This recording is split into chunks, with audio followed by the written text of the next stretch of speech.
আপনি এই মুহূর্তে প্রফিটে আছেন, যারা এই কথাটা বলতেছেন তারা হয়তো বা মিথ্যা কথা বলতেছেন, না হলে তাদের কোনো এই জায়গায় ইনভেস্টমেন্টে নেই। সেটা যদি আমি বলি ফিউচার ট্রেড যারা করতেছেন তারা পর্যন্ত এই জায়গাটা এই মুহূর্তে এমন ভলাটিলিটি মার্কেটের মধ্যে কিন্তু ট্র্যাপে পড়ে গেছেন। এখন আজকে কয়েকটা বিষয় নিয়ে আলোচনা করব, যে বিষয়টা হচ্ছে যে মার্কেটে যে পরিমাণে ম্যানিপুলেশন করতেছে, আমরা আবার ট্র্যাপে পড়তেছি না তো, বা ট্র্যাপে পা দিতেছি না তো। কেন এই কথাটা বলতেছি একটু মনোযোগ দিয়ে শুনুন, বিষয়টা বুঝতে পারবেন। দেখুন, পুরো ক্রিপ্টোকারেন্সি মার্কেটের এত এত ভালো নিউজ, বা এই গত যদি 1 বছরের কথা বলি বা 6 মাসের কথা বলি, এত এত ভালো নিউজ আর পুরো ক্রিপ্টোকারেন্সি মার্কেটের সিনারিওতে ছিল না। কিন্তু ইটিএফ আসতেছে, বিটকয়েন রিজার্ভ হচ্ছে, অন্যান্য দেশ আনব্যান করতেছে, তারা জিরো রেগুলেটর নিয়ে আসতেছে, বহুত নিউজ। এখন নিউজের সাথে আপনি দেখেন মার্কেটের সিচুয়েশনটা দেখেন। আমি গত যদি 1 মাসের হিসাব দেখি, প্রত্যেকটা কয়েন 40%, 50%, 60%, 70% ডাম্প আছে। এখন কথা হচ্ছে, অনেকে বলেন যে ভাই স্পেসিফিক এই কয়েনটা কি হবে বা ওই কয়েনটা কি হবে। আমি এখন স্পেসিফিক কয়েন নিয়ে কথা বলতেছি না, একটা কারণে দেখুন, পুরো ওভারঅল ক্রিপ্টোকারেন্সি মার্কেটে কিন্তু ডাম্প, ঠিক আছে। এখন আপনার স্পেসিফিক কয়েনটাও কিন্তু ডাম্প, আমি বুঝতে পারতেছি। এখন মার্কেট যতক্ষণ পর্যন্ত পাম্প না করবে, ততক্ষণ পর্যন্ত তো আপনার স্পেসিফিক কয়েনটা, যে কয়েনটা আপনি হোল্ড করে আছেন, সেই কয়েনটা কেন পাম্প করতেছে না, তখন কিন্তু বলা যাবে। এখন এই মুহূর্তে বলা যাবে না যে আপনার কয়েনটা কেন করতেছে না, কারণ পুরো মার্কেটই তো ডাম্পে আছে, ঠিক আছে। সিচুয়েশনটা কিন্তু সেম। এখন কথা হচ্ছে যে এত এত ভালো নিউজ, চারোপাশে ভালো নিউজ, সবাই বিটকয়েন কিনতেছে, সবাই বিটকয়েন রিজার্ভে রাখতেছে, তারপরও মার্কেটের এই সিচুয়েশন কেন? আগে বিটকয়েন বা ক্রিপ্টোকারেন্সি মার্কেটে এত নিউজ ছিল না, এত রিজার্ভ কেউ করতে চাইতো না, এত ইটিএফ থ্রোতে কেউ কিনতো না, কোনো কিছুই করতো না। তখন কিন্তু মার্কেট একটা নিয়ম মাফিক চলতো। এখন এত ইটিএফ আসে, এটা আসে, ওইটা আসে, বিগ হোয়েল আসে, ব্যাংক আসে, তারপরও মার্কেটের এই সিচুয়েশন একটাই কারণ, তারা ম্যানিপুলেশন করতেছে আমাদের মতো রিটেল ইনভেস্টরদের, যেন আমরা এই মার্কেট থেকে দ্রুতই বের হয়ে যাই এবং আমরাও ট্র্যাপে পড়ে যাই, ঠিক আছে। এখন কেন ট্র্যাপে পড়ে যাই, সুন্দর কথা, এখানে কেন ট্র্যাপে পড়ে যাই এটা ব্যাপার আছে, যে কি কারণে ট্র্যাপে পড়ে যাই সেটা একটু নিয়ে আলোচনা করি। দেখুন, মার্কেটে যখন আমাদের ডাউনফল আসা শুরু করে, তখন আমাদের মতো রিটেল ইনভেস্টরদের প্রাথমিক যে চিন্তাটা থাকে, সেই চিন্তাটাই হচ্ছে, আমার যে পোর্টফোলিওতে এতগুলা ইনভেস্ট করে রাখছি, এখন ধরুন 1 লক্ষ টাকা ইনভেস্ট করছেন, এখন আপনার আছে 40,000 টাকা, মানে 60% আপনার ওই জায়গায় লস। এখন আপনি চিন্তা করতেছেন, আমার তো পুরো পুঁজিপাটটা এই জায়গায় লাগায় ফেলছি, 1 লক্ষ টাকার মধ্যে 60,000 টাকা নাই, 40,000 টাকা আছে। সো এটা নিয়ে বের হয়ে যাই, এটা নিয়ে বের হয়ে গেলে আপনার অ্যাটলিস্ট তো 40,000 টাকা থাকবে। এই চিন্তাটা প্রাথমিক, এই প্রথমে এই চিন্তাটা আসে। এটাই হচ্ছে আপনি ট্র্যাপে পড়ে গেছেন বা ট্র্যাপে পা দিছেন। ভাই মার্কেট নিচের দিকে আসবে, এটা স্বাভাবিক। এখান থেকে আর কতটুকু নিচের দিকে আসবে বলুন? এখান থেকে যদি আপনি চিন্তা করেন বা কল্পনা করেন, মার্কেট অলরেডি ফেয়ারের মধ্যে চলতেছে, এবং গত কয়েকদিন আগে কিন্তু 10 বা 15 মধ্যেও ছিল, এক্সট্রিম লেভেলের ফেয়ার মার্কেটের মধ্যে ছিল। আজকে 24 আসে, হ্যাঁ, ফেয়ার গ্রিড যেটা আছে, ফেয়ারের ইন্ডেক্সটা, সেটা হচ্ছে 24-এ। আর কতটুকু মার্কেট নিচে নামতে পারে, এতটুকু তো আপনাদেরকে ধারণা করতে হবে। এখন মার্কেট এই যদি গত একদিনের টাইম ফ্রেমে দেখি, এখানে মার্কেট কিন্তু ডাম্প করতেই আছে। এখন এই মুহূর্তে যখন ভিডিওটা তৈরি করতেছি, এখন 84,000 ছুঁই এবং 83,000 চলে আসতেছে বিটকয়েন মোটামুটি। এখন কথা হচ্ছে, ভাই ভয় তো আমরা পাচ্ছি, সত্যি চূড়ান্ত লেভেলের ভয় পাচ্ছি। এখন কেন ভয় পাচ্ছি? ওই যে বললাম, আমাদের পুঁজি, পুরো পুঁজিটা ওই জায়গায় ইনভেস্ট করছি, 60% 60% লসে আছে পোর্টফোলিও। এখন 40% যেটা আছে ওইটা নিয়ে বাইর হয়ে যেতে পারলে আর হয়তো বা মনে করেন যে অতটা ভয় লাগবে না, কারণ আমার তো পুরো পুঁজি ওই জায়গায়। দ্বিতীয়ত ভয়ে, দ্বিতীয় ভয়টাই হচ্ছে যে আমরা এই জায়গায় ঋণ করে আসছি। এখন চিন্তা করতেছি, মার্কেটে আমরা টাকা পয়সা ইনকাম করব, এক জায়গা থেকে ঋণ করলাম, ঋণ করার পর এই মার্কেটে চলে আসলাম। আসার পর চিন্তা করতেছি যে মার্কেট তো 1 মাস 2 মাসের মধ্যে আমাকে ডাবল প্রফিট করতেছে, ট্রিপল প্রফিট দিতেছে। সো কেন আমি ঋণ করব না, আমি তো এর মধ্যে ঋণটা শোধ করে দিয়ে আমার ডাবল ট্রিপল ওই সম পরিমাণ টাকা আমার কাছে রাখতেছি। ভাই এই ধারণাটা ভুল। মার্কেটে আপনি ঢুকছেন মানে এখানে 1 বছর 2 বছর আপনাকে সময় দিতে হবে, 6 মাস 7 মাস সময় দিতে হবে। গত কয়েকদিন আগে একটা ভিডিও তৈরি করছিলাম যে এপ্রিল পর্যন্ত সময় দিতে হবে। অনেকে আমাকে মেসেজ করছেন, ভাই এপ্রিল পর্যন্ত, এপ্রিল পর্যন্ত, এতদিন সময়। আমি জানি যে যারা ওই মেসেজগুলো আমাকে করছেন তারা তারা অলরেডি কিন্তু মার্কেট থেকে বের হয়ে গেছেন লস টাকার। বলুন, আপনারা কয়েনগুলো সেল করতেছেন কাদের কাছে সেল করতেছেন? ওই বিগ ওয়েলস এর কাছে সেল করতেছেন। তারা এই মুহূর্তে কম রেটে বাইং করতেছে, অনেক কম রেটে বাইং করতেছে। মার্কেটের সিচুয়েশন আসলেই অত্যন্ত খারাপ, শুধু খারাপ না অত্যন্ত খারাপ।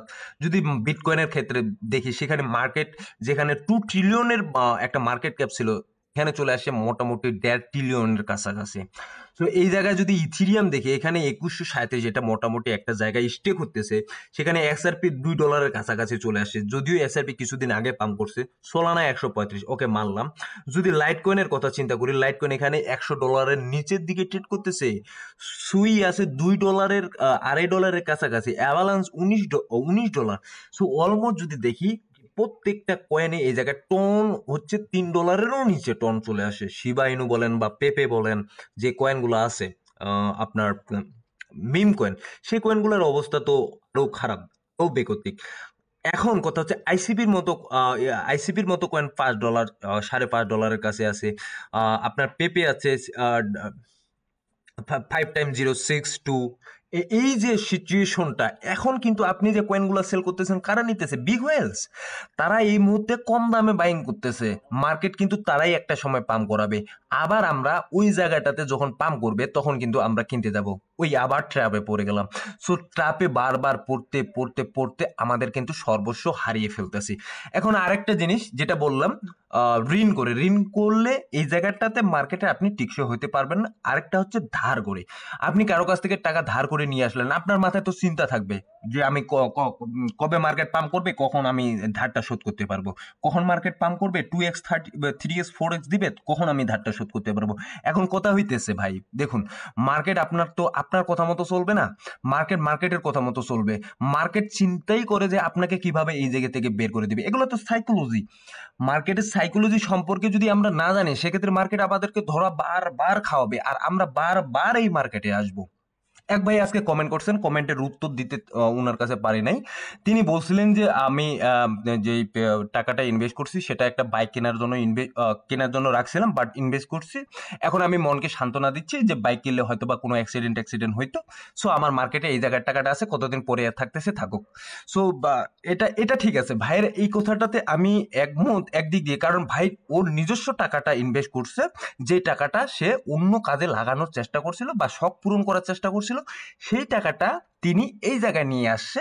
এবং এই জায়গায় মার্কেটে এখন সিচুয়েশন দেখে উনার মতো, মানে উনি যতটা না হোপলেস, তার চেয়ে বেশি হোপলেস কারা? যারা ধার করে নিয়ে আসে, যারা ঋণ করে নিয়ে আসে এই জায়গায় টাকাটা, তারা কিন্তু সবচেয়ে বেশি হোপলেস। এবং যারা চিন্তা করতেছে যে মার্কেটে এই টাকা দিয়ে আমি এটা করব এই জন্য, মানে সবার কাছ থেকে ধার করে নিয়ে আসা, সবার কাছ থেকে ঋণ করে নিয়ে আসা, তারা কিন্তু অলমোস্ট ট্র্যাপে পড়ে গেছে। এবং এই ট্র্যাপে যারা পা দিছে, তারা সবাই সর্বস্ব হারিয়েছে, এটা কিন্তু মানতে হবে। এখন আপনি বের হয়ে যাবেন। আপনি দেখুন, মান্থলি যদি টাইম ফ্রেম বেশি বা 3 মান্থ আগেও যদি আমি দেখি, সেক্ষেত্রে আপনাদের 60%, 70%, 80% দাম আছে। এখন আপনি এখান থেকে বের করলে কতটুকু পাবেন? মানে 100 টাকা 20 টাকা পাবেন। এখন এই 100 টাকা 20 টাকা নিয়ে আপনি বের হয়ে যাবেন মার্কেট থেকে, লাভ কি? লাভটা কার? লাভ তো আপনার না, উল্টো আপনি মার্কেটে টাকা দিয়ে আসলেন। এবং এই টাকাটা কে পেল? যারা বিগ হোলস, তারা পাবে, এখনো পায় নাই, তারা পাবে। যারা রিটেল ইনভেস্টর ধৈর্য ধরে থাকতে পারবে এই জায়গায়, তারাও পাবে, কিন্তু সময় লাগবে। সো মার্কেটের ক্যাপাসিটি আমাদেরকে বুঝতে হবে। মার্কেটের যে ফান্ডামেন্টাল জিনিসটা তো পরের ব্যাপার, সাইকোলজি জিনিসটা বুঝতে হবে এই জায়গায়, যে মার্কেট কিভাবে কাজ করতেছে। ঠিক আছে, বিষয়টা আমাদের যে বিষয়টা আমি বলতেছি, সেই বিষয়টা একটু মনোযোগ সহকারে শোনার চেষ্টা করুন। দেখুন, মার্কেট যদি বিটকয়েনের এই কথা এই জায়গায় এইটা বলে, কত দূর পর্যন্ত আসলো? 75 পর্যন্ত, 75 পর্যন্ত আসলো। তো 75 পর্যন্ত আসা পর্যন্ত তো আমাদের ওয়েট করতে হবে, যে 75 পর্যন্ত আসার পর মার্কেট আবার একটু কারেকশন নিচ্ছে। That's right. এতটুকু পর্যন্ত তো আমাদেরকে ওয়েট করতে হবে। অলস কয়েন কত দূর যাবে? অলস কয়েন তার মোটামুটি একটা জায়গায় পৌঁছাবে, একটা সেই জায়গায় পৌঁছানোর পর স্টাক হয়ে যাবে। অলস কয়েন নিচের দিকে আর যাবে না, নিচে একটা সাপোর্ট পেয়ে যাবে, তখন থেকে উপরে ওঠার চেষ্টা করবে। অলস কয়েন অলমোস্ট অনেকটা নিচে চলে আসছে, অনেক নিচে চলে আসছে। ঠিক আছে, সো এই জায়গাগুলোতে আমাদের তো চিন্তা করতে হবে যে এখন আমি যদি সেল অফ করে দিই এখান থেকে, বা সেল করে বের হয়ে যায়, আমি পাবোটা কি? কিছুই পাবেন না, নাথিং।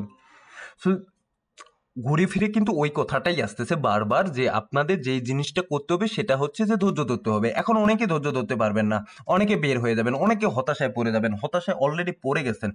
এখন হতাশায় পড়া মানে আপনি তাদের যে ট্রাপ আছে তাদের ট্রাপে কিন্তু পা দিয়ে দিচ্ছেন। এখন প্রথম শুরুর যে কথাটা বলছিলাম সেই কথাটা আবার নিয়ে আসি। সেই কথাটা হচ্ছে যে ভাই, মার্কেটে এত এত বড় বড় নিউজ, এত সব কিছু, কিন্তু আমরা তারপরও এই মার্কেটে কেন ধরা খাচ্ছি বারবার? কারণ ধরা খাচ্ছি এই কারণে, তারা আমাদেরকে ম্যানিপুলেশন করতেছে, ম্যানিপুলেশন করে তারা মার্কেটটাকে আপ ডাউন করতেছে এবং চূড়ান্ত লেভেলের ভলাটিলিটি রাখছে। এবং যারা লং ট্রেড বা শর্ট ট্রেড নিচ্ছেন তাদেরকে সবাইকে লিকুইডেট করে দিচ্ছে। এই জায়গাটাতে টাকাটা কোথায় যাচ্ছে? টাকাটা কিন্তু বড় বড় হোয়েলস বা বড় বড় যে এক্সচেঞ্জ আছে তাদের কাছে চলে যাচ্ছে। মানে ওভারঅল ওই যে বললাম, ওভারঅল এই মুহূর্তে সবাই লজের দিকে আছে, কেউ বলতে পারবে না যে প্রফিটে আছে। যারা বলবে যে প্রফিটে আছে তারা হয় ভুল বলতেছে, না হলে তাদের ইনভেস্টই নেই এই জায়গাটাতে, ঠিক আছে? মাথায় কিন্তু রাখতে হবে। এবং কিছু কিছু ইনভেস্টর আছে যারা অনেক পুরাতন ইনভেস্টর, এখানে 4 বছর 5 বছর আগের ইনভেস্টর, তারা কিন্তু এই জায়গাটাতে অনেকে লাভে আছে। তাদের হিসাবটা বলবো না। যারা 4 মাস 5 মাস 6 মাস আগে আসে এই মার্কেটে, তারা কিন্তু লসে আছে, এটা 100% শিওর আমি বলতে পারি, ঠিক আছে?